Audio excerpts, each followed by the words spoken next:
Just want to talk a little bit of football. Spring practice starts today.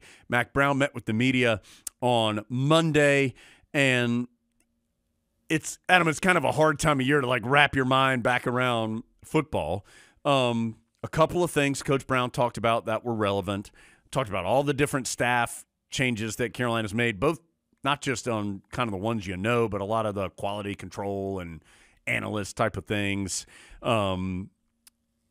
Obviously, the quarterback is going to be for the first time not first time in a long time, because even when Sam Howell started and when Drake May started for the first year that they started, it wasn't 100% that they were going to be the starter. But I think also both times you figured, well, eventually it's going to be this guy.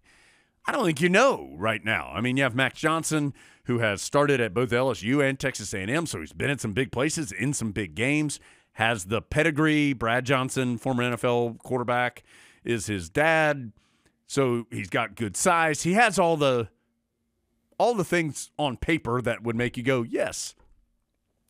But then also you've got Connor Harrell, who I think pre-ankle injury in the bowl game showed you that he's somebody that is worthy of being given a shot to try and get this job. And Mack Brown talked about basically that it was going to be a 50-50 split between these two. One would run with the blue team, one the white team. They'd probably switch it up the next day, whatever it is. These guys are going to get, per Mack Brown, a true equal shot through this spring. They'll reevaluate after spring, and then my guess is, unless it's just an incredible difference between one and the other, it'll be a similar thing through the first portion of training camp coming up in a couple months as well. So that'll be worth keeping an eye on as we move forward. 4 players off the offensive line gone. Carolina's got to be better in the offensive line. I mean, so you lose 4 players, that's not good. Carolina also has to be better there, and so you're going to have some new bodies there that hopefully make you better. Same thing on the defensive line. Tar Heels haven't had as much loss there, but a new coach in Ted Monachino, who will now be the head coach or the defensive line coach. Some different players going to be involved in the mix there. And Mack Brown was, as Mack Brown normally is, quite honestly, pretty straightforward, where he said, and I'm going to use we here because I'm speaking as Mack Brown, he said, we haven't been good enough because we haven't been good enough on defense, and we haven't won any games in the special teams. He was like, and we keep talking about how we're going to do it, but we still haven't done it, so it's time to stop talking about it and actually doing it. Adam, I can't say it any better than he did.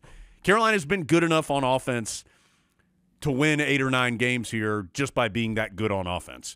But if the Tar Heels had been better on defense and in special teams, they'd have won 11 or 12 games. But they haven't been. And so they got to figure out how to get the defense and the special teams closer to the level that the offense has been. And now you have the extra wrinkle of, can you get that offense to be as good because you don't have Sam Howell or Drake May at quarterback? And you might have a great quarterback. We don't know. But you don't have 2 guys that we know were great quarterbacks because we watched them. I think sometimes people have this misperception that somehow Mack Brown doesn't understand the issues. Like what you just said, he clearly understands the issues.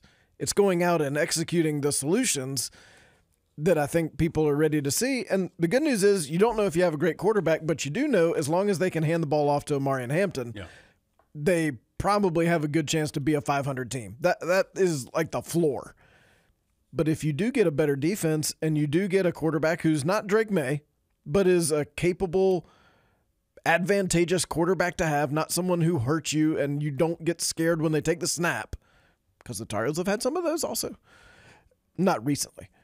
Then you've got a chance to compete in the ACC, especially with this schedule, which is favorable. Yeah, oh yeah. So Carolina's going to be like every other team in the country. They're going to come out of the spring optimistic. I'm just going to go ahead and tell you that is what's going to happen.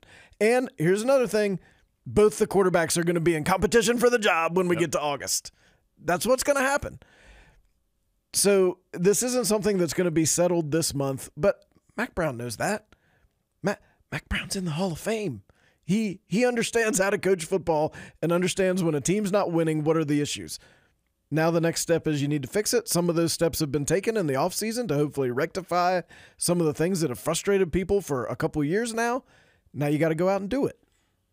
And Adam, I say this understanding that it's a little different because the personnel has changed over enough that it makes it a little different. And I also say I'm not so sure it's going to be as easy to get to this point as it has been the last couple years. But I kind of feel like the Tar Heels, like I do about Purdue basketball.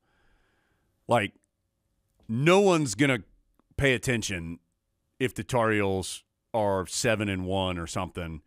It all comes down to the end because of what's happened the last two games. And I don't mean that we're not paying attention or that there won't be storylines.